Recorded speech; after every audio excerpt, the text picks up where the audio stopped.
मैं हूँ शनि, शनिदेव।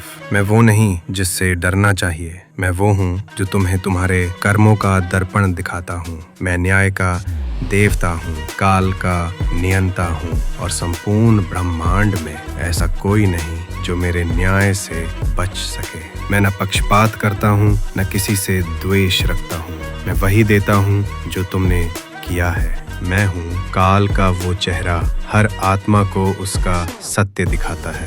जब अधर्म बढ़ता है, जब अहंकार मनुष्य की आंखों पर पर्दा डाल देता है, तब मेरा समय आता है। मैं न तो किसी का शत्रु हूँ न मित्र, लेकिन यदि तुम्हारे कर्म शुभ हों तो मैं तुम्हारा सबसे बड़ा रक्षक बन जाता हूँ, और यदि तुम्हारे कर्म अधर्म से भरे हों तो मैं स्वयं तुम्हारे भीतर परिवर्तन लाने के लिए संकट बन के आता हूँ। मैं न्याय का देवता हूँ, सूर्य पुत्र शनि, जिन्होंने तप कर भगवान शिव को प्रसन्न किया और वर पाया कि मैं युगों तक धर्म की रक्षा करूंगा और प्रत्येक आत्मा को उसके कर्मों का फल दूंगा।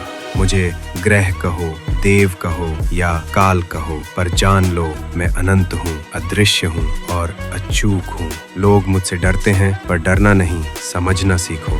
मेरी सारे साथी डिया या महादशा कोई शाप नहीं बल्कि चेतावनी है। समय है कि तुम रुक कर सोचो, सुधरो, अपने जीवन को धर्म, सेवा और संयम की राह पर लाओ। यदि तुम सच्चे हृदय से प्रातःकाल मेरा ये मंत्र जपो, ओम प्रा प्री प्रो सह शनैश्चराय नमः, तुम्हारे जीवन की बाधाएं टूटेंगी, भय दूर होगा और तुम्हें सच्चा आत्मज्ञान प्राप्त होगा। इस मंत्र की शक्ति केवल तुम्हारे ग्रहों को नहीं, तुम्हारे भीतर के अंधकार को भी शांत करती है। तुम्हें कभी गिराने नहीं आता, मैं तुम्हें तुम्हारी असलियत दिखाकर उठाने आता हूँ। मैं अंधकार में छिपी वो रोशनी हूँ जो केवल उन्हें दिखाई देती है जो आत्मा की आंखें खोलते हैं।